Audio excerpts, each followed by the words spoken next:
माहाना 300 unit बिजली इस्तेमाल करने वाले सारिफीन भी फ्यूल प्राइस एडजस्टमेंट से मुस्तस्ना, नोटिफिकेशन जारी कर दिया गया।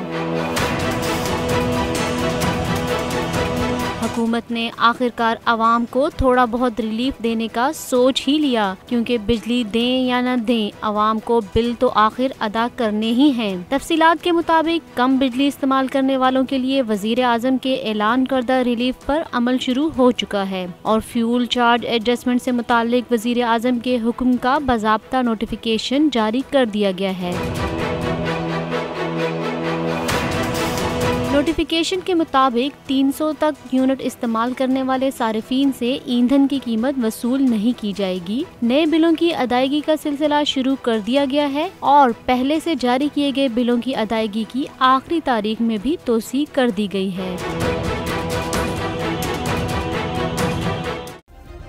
सब्सक्राइब करें और बेल दबाएं ताकि कोई खबर रह न जाए।